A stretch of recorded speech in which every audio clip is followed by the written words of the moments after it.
जब सहाबा का शेख सबसे बड़ा है तो उम्मत में सबसे कामिल भी मोहम्मद के सहाबा है। यही वजह है अल्लाह ने कुरान करीम में मुस्तफ़ा के ईमान को सैंपल करार नहीं दिया, मुस्तफ़ा के शागिर्दों के ईमान को बाद वालों के ईमान के लिए सैंपल करार दे के नबी के कमाले तरबियत का इजहार किया कि अगर नबी की तरबियत में नक्स होता तो सहाबा के ईमान को सैंपल कभी ना बनाया जाए। फ़कत हुजूर सल्लल्लाहु अलैहि वसल्लम को कहा जाता है।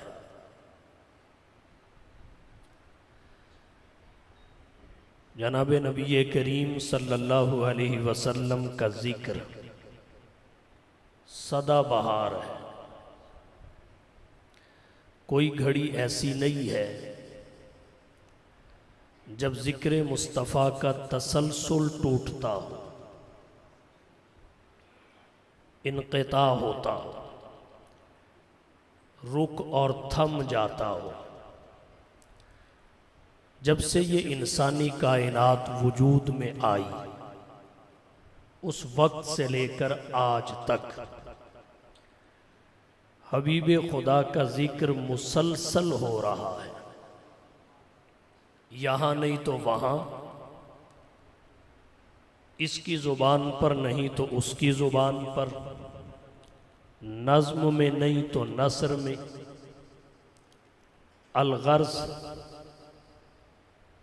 ज़िक्र मुस्तफ़ा किसी घड़ी रुकता और थमता नहीं है।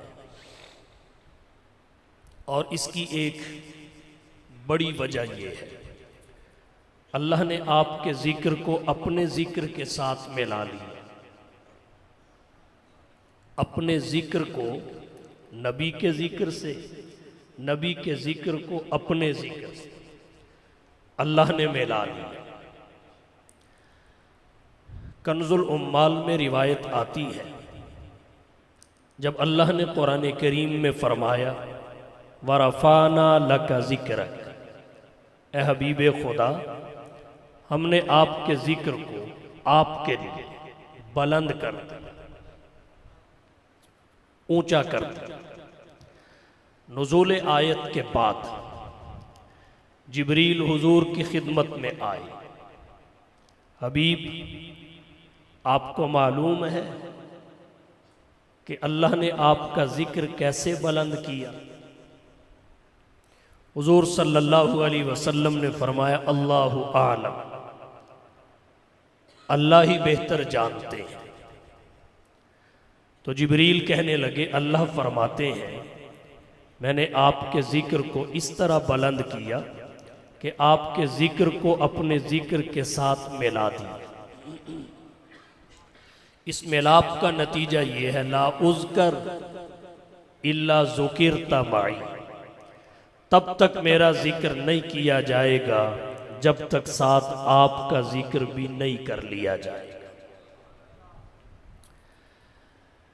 अल्लाह के ज़िक्र के साथ हबीब खुदा का ज़िक्र मिल गया। अल्लाह का ज़िक्र बुलंद है तो रसूलुल्लाह का भी बुलंद है। अल्लाह का ज़िक्र अज़ली और अबदी है तो रसूलुल्लाह का ज़िक्र भी अज़ली और अबदी है। वरफ़ाना लका ज़िक्र, हर एक के ज़िक्र का मुब्तदा उसकी विलादत है, मुंतहा वफ़ात है। किसी भी शख्स के ज़िक्र की, तज़किरा की, सवाने की इब्तिदा उसकी विलादत से होती है, इंतहा वफ़ात पे होती है। लेकिन हबीब खुदा के ज़िक्र की शान ये है, आपके ज़िक्र का मुब्तदा विलादत नहीं है बल्कि आलम अरवा से, अज़ल से आपके ज़िक्र का सिलसिला शुरू हुआ। मुंतहा वफ़ात नहीं है बल्कि जन्नतुल फिरदौस तक ज़िक्र हबीब का सिलसिला जाता है। अल्लाह ने आलम अरवाह में हुजूर के ज़िक्र का एहतमाम किया, एक खुसूसी इज्तिमा बनाया जिसमें फ़कत अम्बिया की शिरकत थी। और अल्लाह ने अम्बिया से दुनिया में भेजने से पहले दो वादे लिए। एक लतुमिनुन्ना बिही कि तुम ज़रूर हुजूर की ज़ाते गिरामी पर ईमान लाओ, वला तंसुरुन्नहु, मदद और नुसरत भी ज़रूर करो। जब उन्होंने कहा अक़ररना, तो फिर अल्लाह ने उन्हें नबुव्वत और रिसालत और किताब का मनसब अता फरमाया। आलम अरवाह में आपका जिक्र खैर होता रहा। आलम दुनिया में जब हुजूर तशरीफ लाए तो उससे पहले आपकी बशारात अंबिया देते गए। कुरान करीम में है अन्नबिय्युल उम्मी अल्लज़ी यजिदूनहु मकतूबन इंदहुम फित तौराति वल इंजील। आपका जिक्र तौरात में भी है, इंजील में भी है। दो वाक़यात आपकी तवज्जो की नज़र करूँगा। मिशकात शरीफ में हदीस आती है, हज़रत अनस रज़ी अल्लाह ताला अन्हु रावी हैं, फरमाते हैं एक यहूदी बच्चा हुजूर की खिदमत में आया जाया करता था। आप सल्लल्लाहु अलैहि वसल्लम को इत्तला मिली कि अचानक बीमार हो गया। हुजूर ने चंद सहाबा को साथ लिया, उसके घर मिजाज पुरसी के लिए तशरीफ ले गए, इयादत के लिए तशरीफ ले आए। आपने देखा बच्चा तो लेटा हुआ है, उसका वालिद उसके सरहाने बैठकर तौरात पढ़ रहा है। अल्लाह के नबी ने इयादत के बाद उसके वालिद से सवाल किया कि आप तौरात में मेरी तारीफ व तौसीफ और मेरी बेसत का तज़किरा पाते हैं? हल तजिदु फित तौरात नाती व सिफाती व मखरज। वो कहने लगा नहीं। बच्चा मौतो हयात की कशमकश में था। जब उसने नफी का कलेमा अपने वालिद की जुबान से सुना, तड़प के बोला बला वल्लाही या रसूल अल्लाह, क्यों नहीं ए अल्लाह के रसूल, इन्ना नजिदु लका फित तौरात नाताका व सिफाताका व मखरजक। हम तौरात में आपकी तारीफ व तौसीफ और आपकी बेसत की बशारतें और तज़किरा पाते हैं। वालिद ने बात सही नहीं की। तौरात आपकी बशारतों से भरी हुई है, आपके जिक्र खैर से बारौनक है। उसके बाद अल्लाह के नबी सल्लल्लाहु अलैहि वसल्लम ने फरमाया तो फिर तू कलमा क्यों नहीं पढ़ता? कलेमा पढ़ने में क्या रुकावट है? उसने फौरन कलेमा शहादत पढ़ा, इन्नी अशहदु अल्ला इलाहा इल्लल्लाह व अन्नका रसूलुल्लाह। जैसे ही ये कलेमात उसकी जुबान पे आए, उसकी रूह कफ़स उनसरी से परवाज कर गई।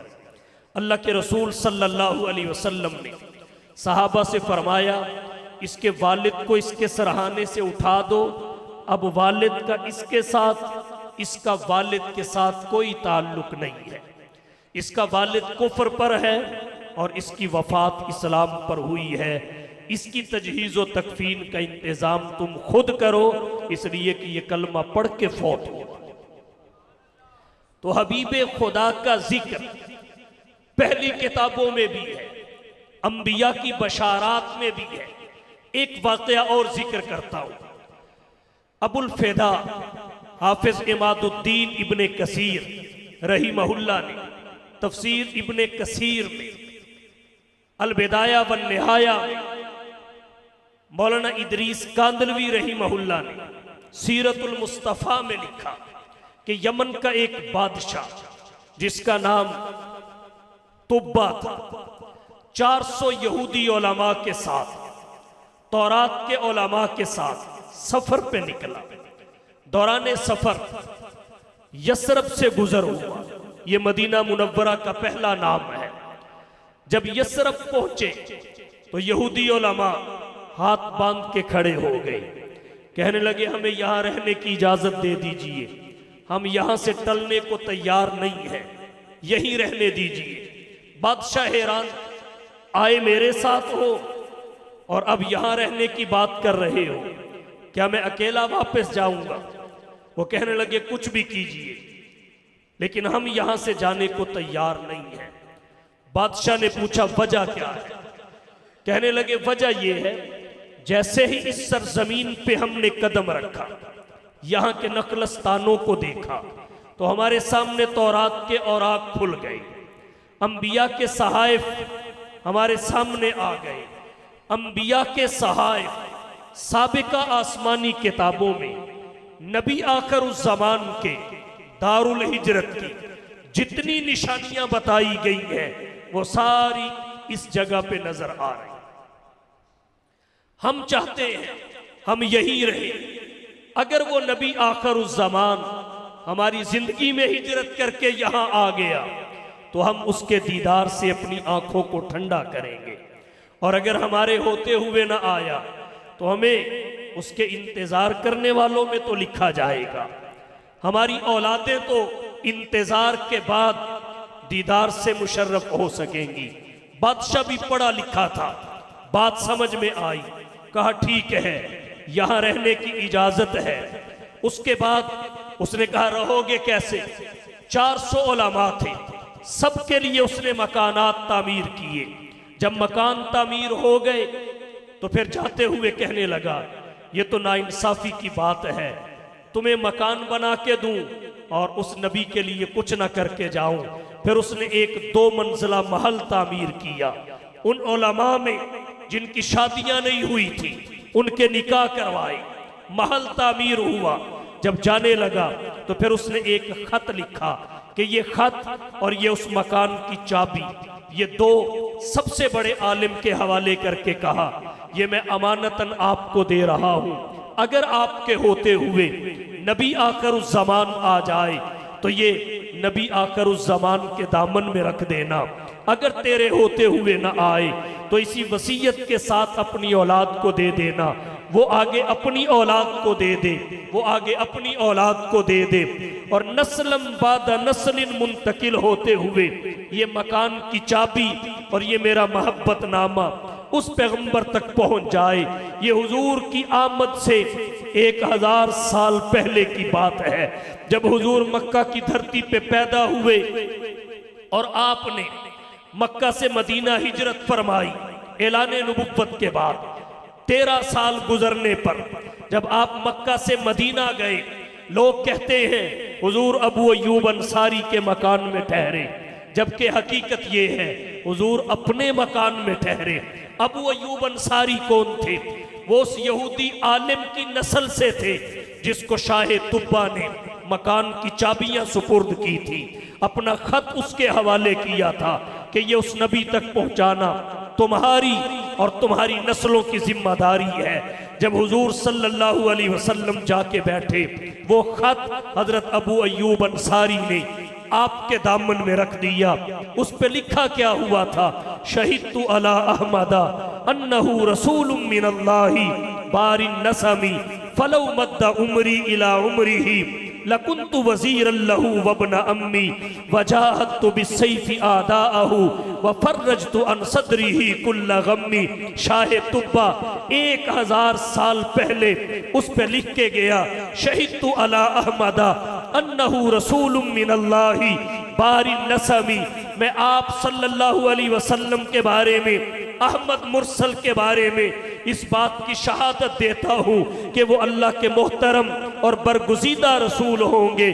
फलो मुद्दा उमरी इला उमरिही लकुन्तु वज़ीरन लहू वब्न अम्मी। अगर वो मेरी जिंदगी में आ गए, मेरी हयात ने वफा की, तो मैं उसका दस्तो बाजू बन जाऊंगा। फलो मुद्दा उमरी इला उमरिही लकुन्तु वज़ीरन लहू वब्न अम्मी। मैं उसका बोझ उठा लूंगा, उसका चचाजाद बन के उसके साथ ताउन करूंगा। लेकिन अगर मेरी जिंदगी ने वफा न की तो ये खत उस नबी तक पहुंचा देना।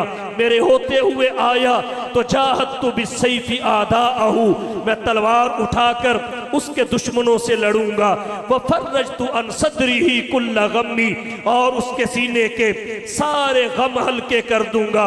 1000 साल पहले यमन का बादशाह हुजूर के लिए महल तामीर करके गया और आपके लिए एक खत लिख के गया जिसमें आप पर आपकी आमद से कबल ईमान लाने का इजहार करके गया।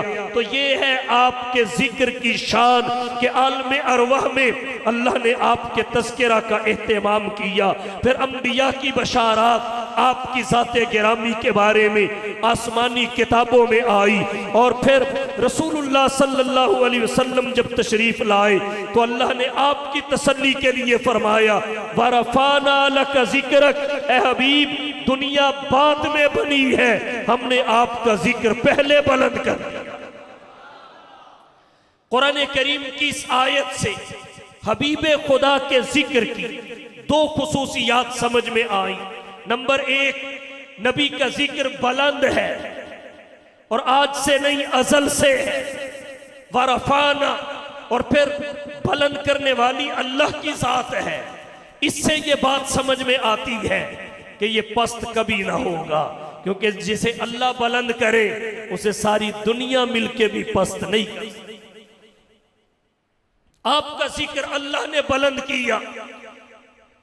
नबी के जिक्र के कई पहलू हैं। और एक बात यहां और अर्ज करूं, हबीबे खुदा का जिक्र हमारी जरूरत है।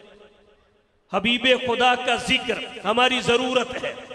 एक तो इस वजह से हमारी जरूरत है कि हमारा नबी के साथ जो रिश्ता है, रूहानी रिश्ता, वो जिस्मानी रिश्तों पे गालिब है, वो जिस्मानी रिश्तों से फायद है, वो जिस्मानी रिश्तों से मजबूत है। अन्नबिय्यु औला बिल मुमिनीन मिन अनफुसिहिम ला युमिनु अहदुकुम हत्ता अकूना अहब्बा इलैहि मिन वालिदिही व वलदिही वन्नासी अजमाईन। उस वक्त तक किसी का ईमान कामिल नहीं हो सकता जब तक सबसे ज्यादा, हत्ता कि अपने आप से ज्यादा, उसके दिल में मुस्तफा की मोहब्बत रच नहीं जाती। हमारा नबी के साथ जो रिश्ता है वो जिस्मानी रिश्तों पे गालिब है, जिस्मानी रिश्तों से फायक है। वो नबी और उम्मती का रिश्ता है।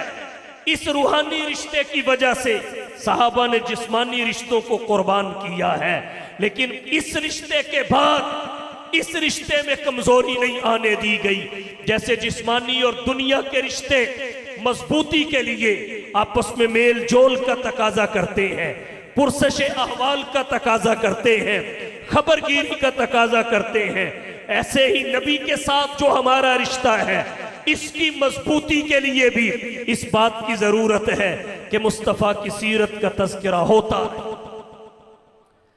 हबीबे खुदा का जिक्र जुबान पर जारी रहे। दूसरी वजह क्या है जिक्र मुस्तफा हमारी जरूरत है, वो ये कि जनाब नबी करीम सल्लल्लाहु अलैहि वसल्लम हमारे सबसे बड़े हादी हैं, सबसे बड़े रहबर और रहनुमा हैं। आपकी तालीमात और सीरत से रहनुमाई तभी हासिल की जाती है जब आपकी सीरत का तज़किरा हो, आपकी शख्सियत का बयान हो। और फिर आप हादी और रहबर भी ऐसे हैं कि आपके बाद कोई हादी और रहबर नहीं है।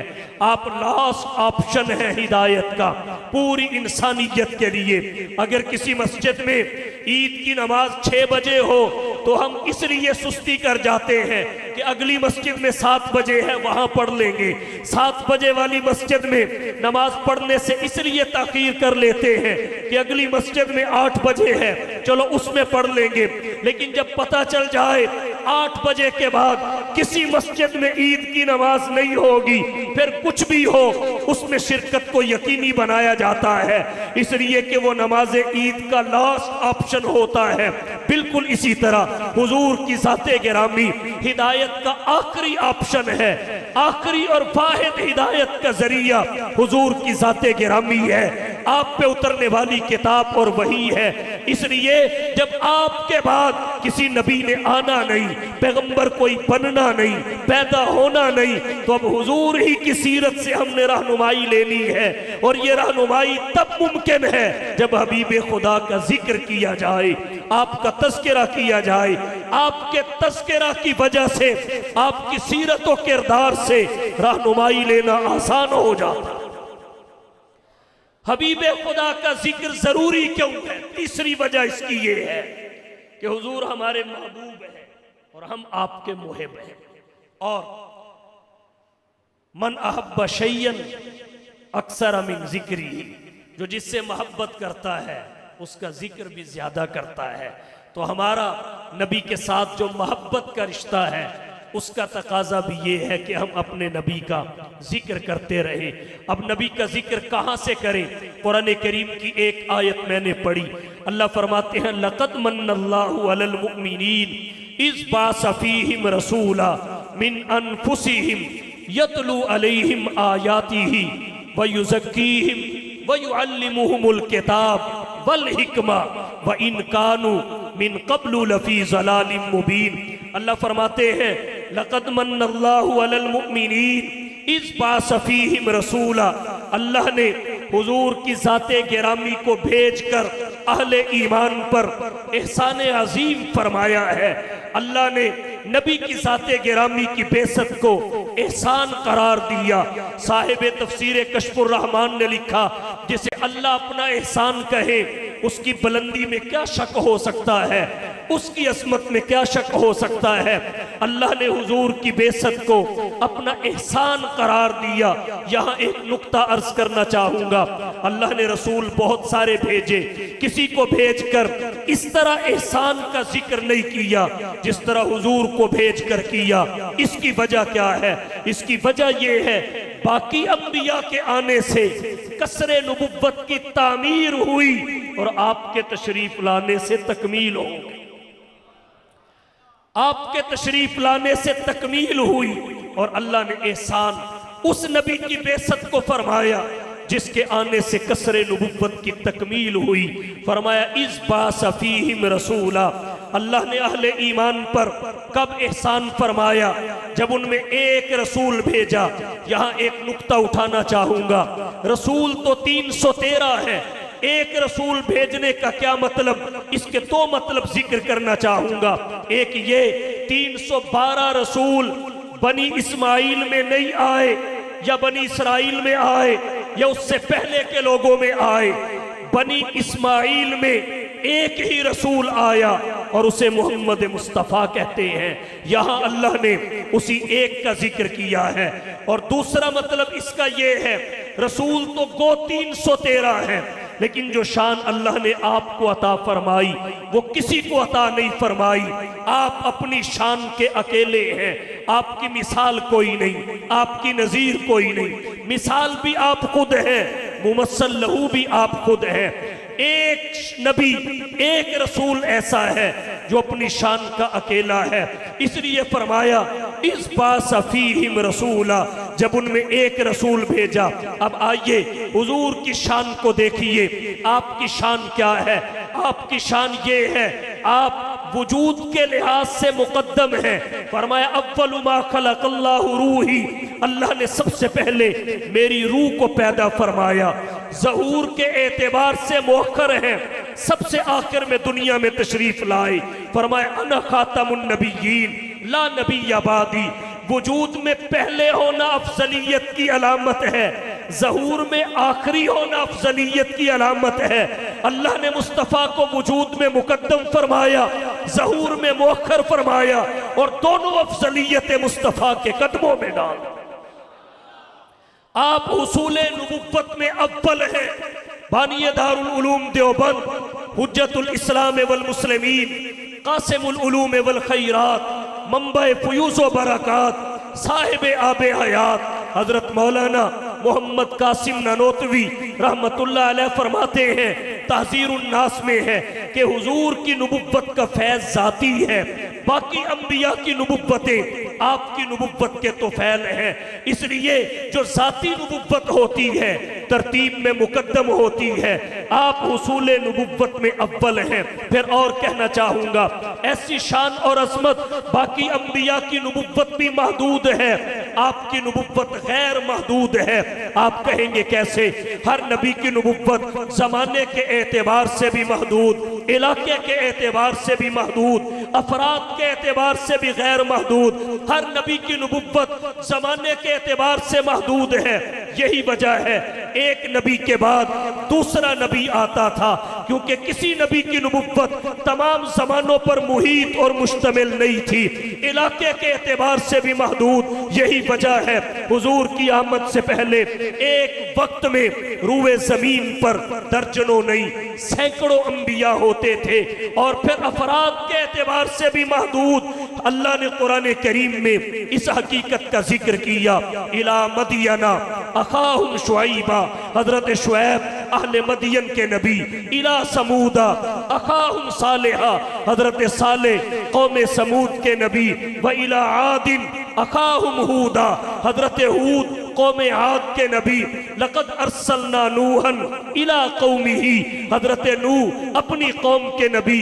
जब बारी हुजूर की आई, अल्लाह ने फरमाया कुल, ऐलान कर दीजिए, या अय्युहन नास, ए रूए जमीन के इंसानों, इन्नी रसूलुल्लाही इलैकुम जमीया, मैं तुम सब की जानिब अल्लाह का रसूल बना के भेजा गया हूँ। और यहाँ अय्युहन नास का लफ्ज आया जिससे इंसानियत का एक एक फर्द मुराद है, खा वो मोमिन हो या काफिर हो, इस वजह से कि आपके अहकामात का मुकल्लफ और पाबंद इंसानियत का एक एक फर्द है, वगरना ये हुजूर की नबुव्वत का दायरा नहीं है। उसके लिए अल्लाह ने कुरान में फरमाया, वमा अरसलनाका इल्ला रहमतल लिल आलमीन, ए हबीब हमने आपको आलमीन के लिए रहमत बनाकर भेजा है।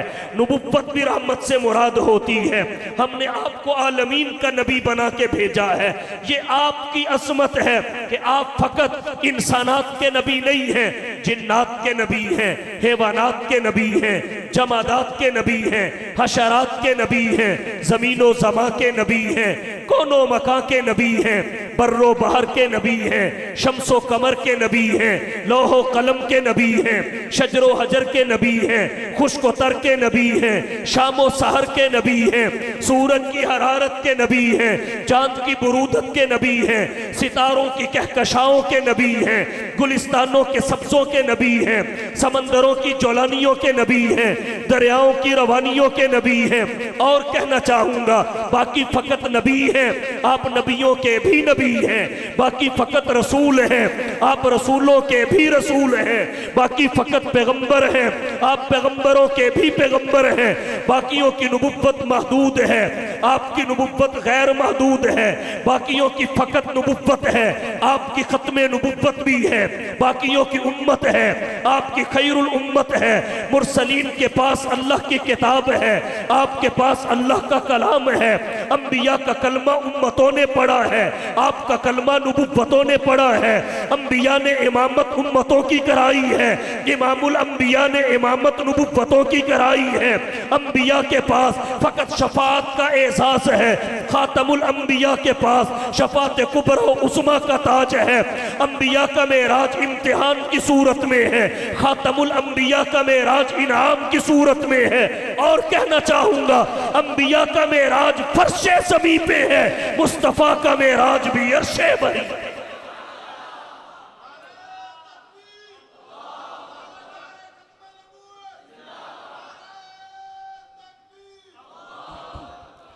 इस बासफीहिम रसूला, जब उनमें एक रसूल भेजा, क्या मतलब एक रसूल? अपनी शान का एक है, अपनी असमत का एक है। आपको अल्लाह ने क्या निराली शान अता फरमाई, निराली शान।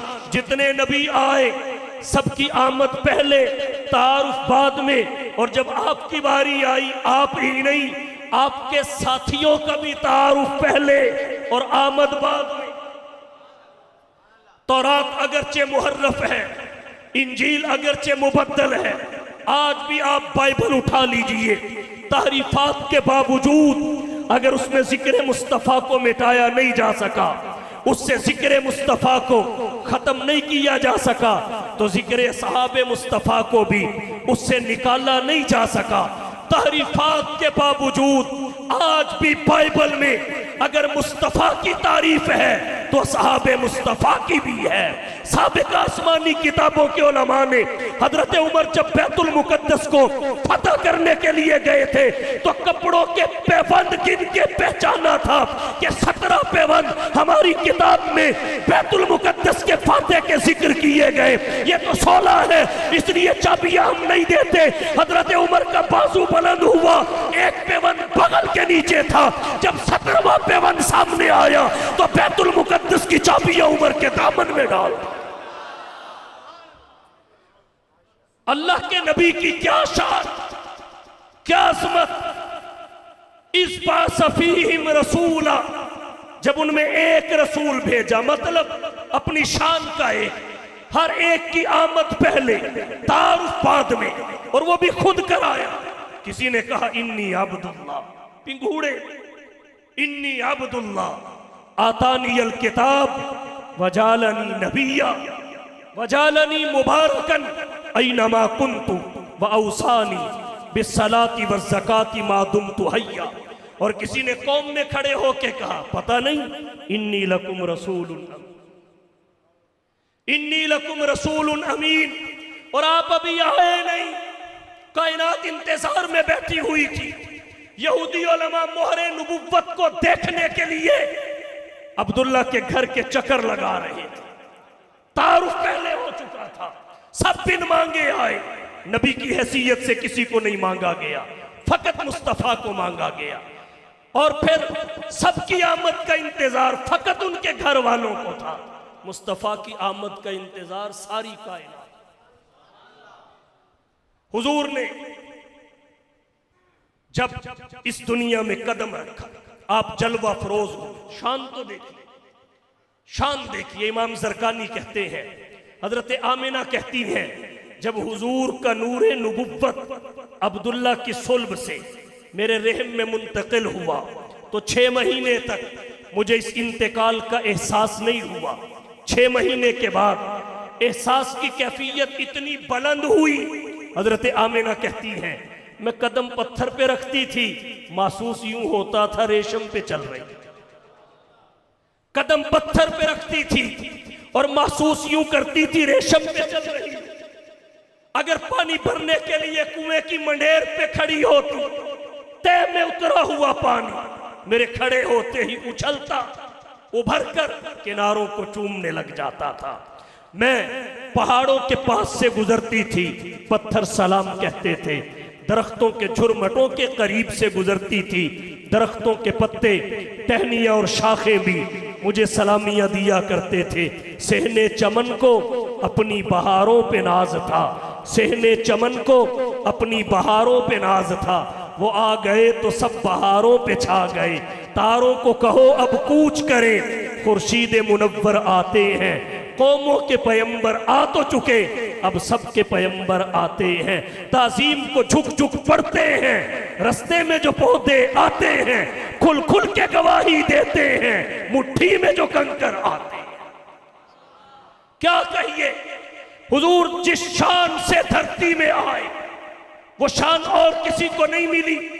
जब मुस्तफा पैदा हुए तो आपकी विलादत से कबल बैतुल्ला की सरजमीन पे जितने बुत थे सबने सर झुका दिए, सबने सर झुका दिए। वालिदा को खून नहीं आया जिसे निफास कहते हैं, पूरा घर खुशबू से मुअत्तर हो गया। दाया की जरूरत नहीं पड़ी, मुर्से हलीमा बाद में आया। अल्लाह ने उस वक्त भी गवारा ना किया कि मुस्तफा के सतर पे किसी की नजर पड़ जाए। जब हबीब धरती पे तशरीफ लाए, इनकलाबात देखिए, किसरा के महल के 14 किंगरे गिर पड़े, बहीरे तबरिया खुशक हो गया, आतिशकदे फारिस बुझ गया, दरियाओं के तसलसल टूट गए, उनकी रवानी जाती रही। नहरे फुरात ने ज़ेरे ज़मीं रास्ता बना लिया। जब मुस्तफ़ा धरती पे तशरीफ लाए, काबा नूर से भर गया, जब मुस्तफ़ा पैदा हुए, एक रिवायत के मुताबिक बुलिद मख्तूनन, आप मख्तून थे, आपके नाखन कटे हुए थे, बाल बने हुए थे, आंखों में सुरमा लगा हुआ था, जुबान से अल्लाह की तारीफ और तौसीफ और हम्दो सना के तराने और कसीदे गूंज रहे थे। जबीने नियाज का तकद्दुस अल्लाह के दरबार में झुका के इंसानियत को ये पैगाम और मैसेज दे रहे थे कि ये एक सजदा जिसे तू गिरा समझता है, 1000 सजदों से देता है आदमी को निजात। नाराए तकबीर, ताज व तख्त खत्मे नबूवत। इस बासफीहिम रसूला, जब उनमें एक रसूल भेजा, एक रसूल तो 313 है, एक रसूल भेजना चेमान आधारत, इसका क्या मतलब है? मतलब अपनी शान में एक है, जो शान अल्लाह ने आपको अता फरमाई, पूरी कायनात में किसी को भी अता नहीं फरमाई। इख्तिसार के साथ बात को मुकम्मल करता हूं, अब इशारों में बात सुनिए। नबी की शान के क्या कहने? बुलिद मख्तूनन, एक रिवायत के मुताबिक पैदा हुए तो मख्तून थे, मा बका जिल्लुहु अलल अर्ज, साया तो था मगर जमीन पे नहीं पड़ता था कि नबी के साये पे भी किसी का कदम आ जाए। मा सहरा बौलुहु अलल अर्ज, बोलो बराज की हाजत तो होती थी मगर कभी भी अल्लाह ने आपके बोलो बराज को किसी के सामने जाहिर नहीं होने दिया।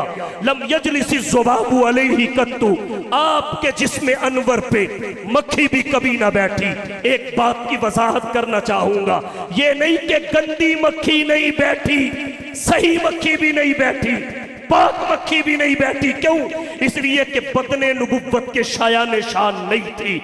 नापाक तो अपनी जगह पे है, वो तो करीब से भी नहीं गुजर सकती।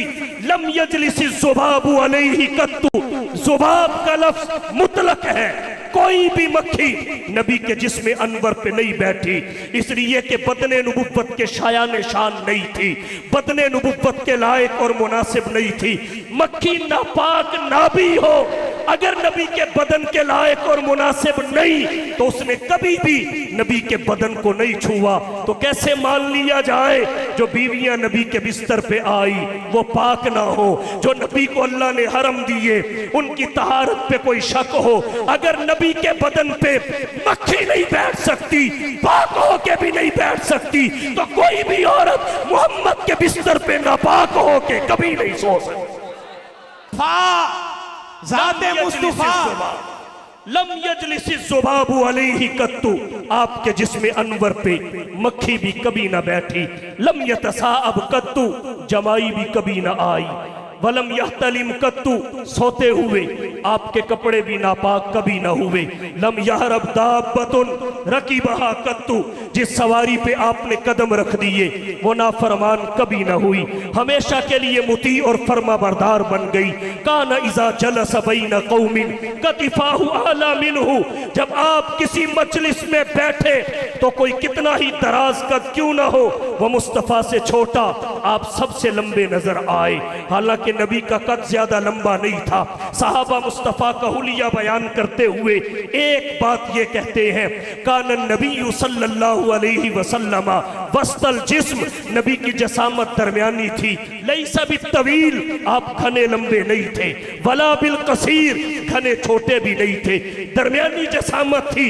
लेकिन शान नबुव्वत देखिए, काना इज़ा जलस बैन कौमिन कतिफाहु आला मिनहु, जब आप किसी मजलिस में बैठते तो सबसे लंबे आप ही दिखते। साहिब मिशकात ने हदीस जिक्र की, कान यंजुरु मिन खल्फिही कमा यंजुरु मिन अमामिही। हदीस के शारहीन कहते हैं जब हुजूर नमाज में होते जैसे आप आगे से देखते वैसे ही पीछे से देखते। तकबीर तहरीमा से लेकर सलाम फेरने तक आपकी शान का इजहार होता। कान यंजुरु मिन खल्फिही कमा यंजुरु मिन अमामिही। इमाम बुखारी रहमतुल्लाह अलैह ने बुखारी शरीफ में जुमला लिखा, तनामु ऐनुहु वला यनामु क़ल्बु, तनामु ऐनुहु वला यनामु कल्बु। जब मुस्तफ़ा सोते थे आपकी फ़कत आंखें सोती थी, आपका दिल उस लम्हे भी जागता था। यही वजह है जब हुजूर का इंतकाल पुरमलाल हुआ, सहाबा की मुकद्दस जमात कह रही थी हुजूर वफात पा चुके हैं। हजरत उमर बिन खत्ताब मानने को तैयार नहीं थे।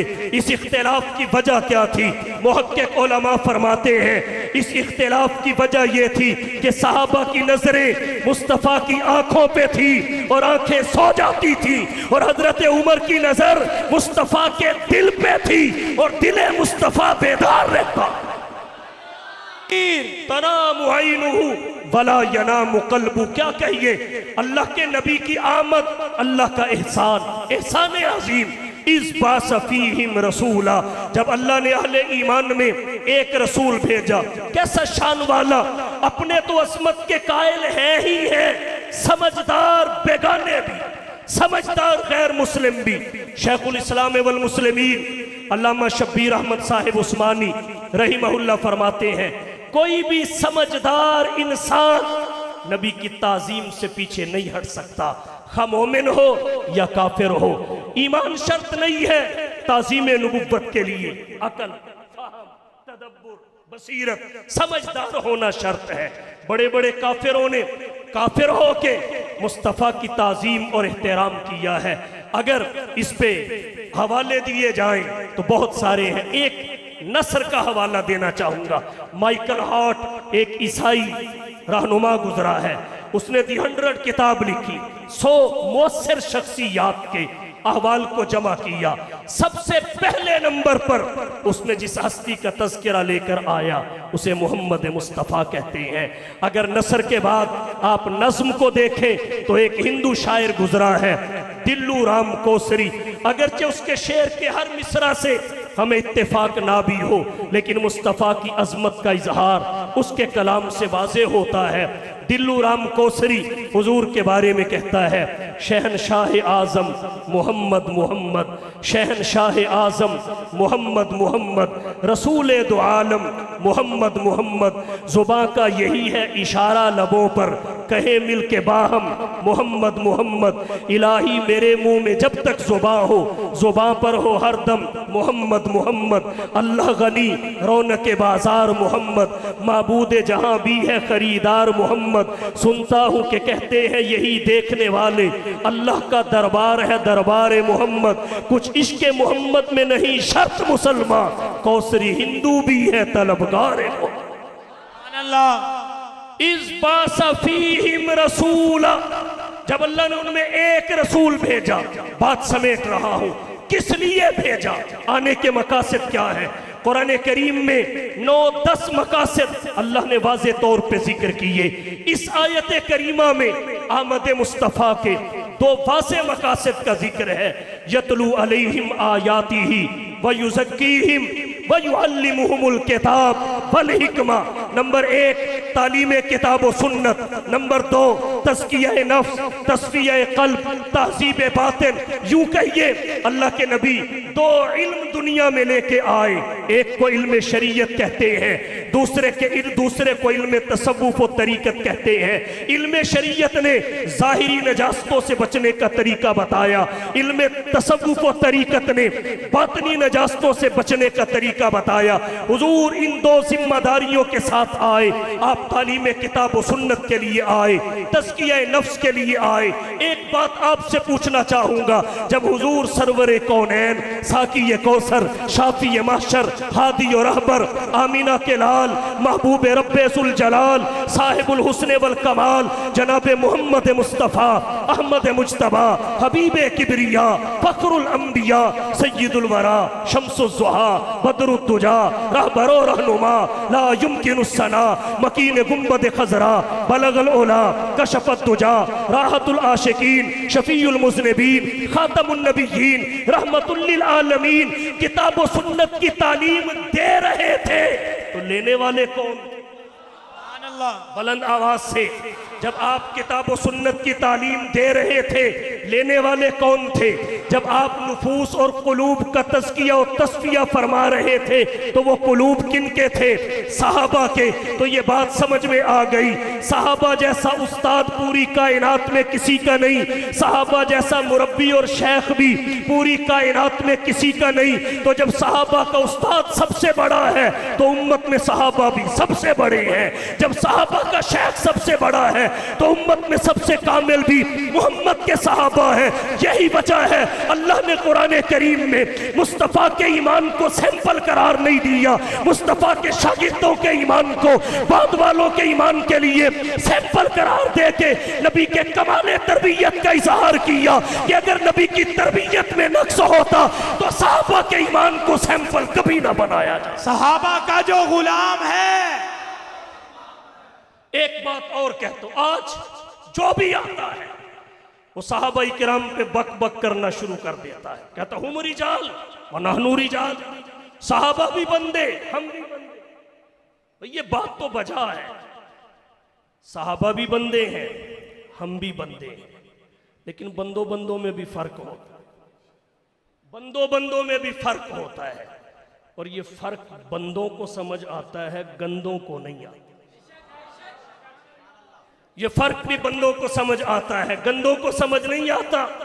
यूं तो अंबिया भी बंदे हैं, अंबिया भी बंदे हैं। तो क्या कह दोगे हुम रिजाल व नहनु रिजाल? याद रखिए, दीन प्लम्बरों से नहीं आता, दीन प्रोफेसरों से नहीं आता, दीन उलमा से आता है, मुफ्तियान से आता है। दीन यूनिवर्सिटियों में नहीं पढ़ाया जाता, दीन मदारिस में पढ़ाया जाता है। दौरे हाजिर का सबसे बड़ा फितना हजरात साहबाई किराम पर अदमे एतमाद, सबसे बड़ा फितना ये उम्मुल फितन है।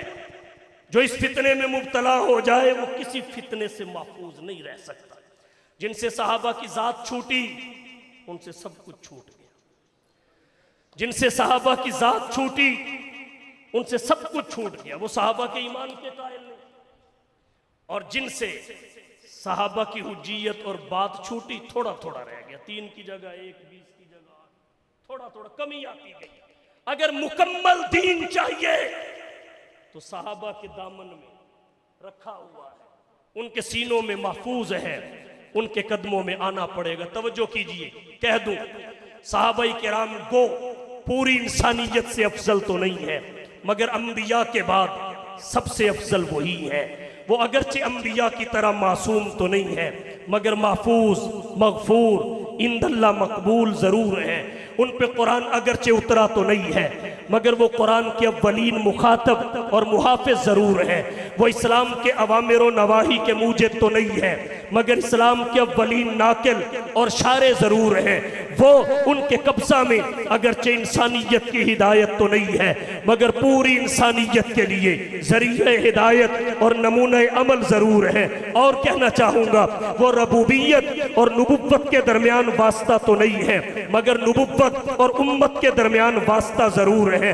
नबी की हर बात सहाबा के ज़रिए उम्मत तक पहुँची, नबी का हर अमल सहाबा के ज़रिए उम्मत तक पहुँचा। जिस तरह मुस्तफ़ा को छोड़ के कोई खुदा को नहीं पा सकता, ऐसे ही असहाबे मुस्तफ़ा को छोड़ के कोई मुस्तफ़ा को नहीं पा सकता। यही वजह है, आप बुखारी खोलिए, मुस्लिम खोलिए, तिरमजी खोलिए, अबू दाऊद खोलिए, इब्ने माजा खोलिए, मिशकात खोलिए, काला रसूलुल्लाह बाद में है, फाला रसूलुल्लाह बाद में है, अकला रसूलुल्लाह बाद में है, शरीबा रसूलुल्लाह बाद में है, नामा रसूलुल्लाह बाद में है, इस्तैक़ज़ा रसूलुल्लाह बाद में है, खतबा रसूलुल्लाह बाद में है। अन अबी हुरैरा पहले है, अन इब्ने अब्बास पहले है, अन इब्ने उमर पहले है, अन अबी बकरिन सिद्दीक पहले है, अन आयशा पहले है, अन हफ्सा पहले है। तो पता ये चला काला रसूलुल्लाह तक जो पहुंचाने वाली शय है वो सहाबियत है, फाला रसूलुल्लाह तक जो ले जाने वाली हस्तियां हैं वो सहाबा वाले बैत की है। जैसे मुस्तफ़ा को छोड़ के कोई खुदा तक नहीं पहुंच सकता, सहाबा को छोड़ के मुस्तफ़ा तक नहीं पहुंच सकता। फैज़ान मोहम्मद की तस्वीर सहाबा है, फैज़ान मोहम्मद की तस्वीर सहाबा है, अल्लाह की शरीयत की ताबीर सहाबा है। गर कुरान कलामुल्लाह है शान मोहम्मद की, तो ज़ुबान मोहम्मद की तकरीर सहाबा है। गर कुफ्र से बचना है असहाब से जुड़ जाओ, जुलुमात के तूफान में तनवीर सहाबा है। सहाबाई किराम अंबिया के बाद पूरी इंसानियत में इजमाई तौर पर सबसे अफजल है।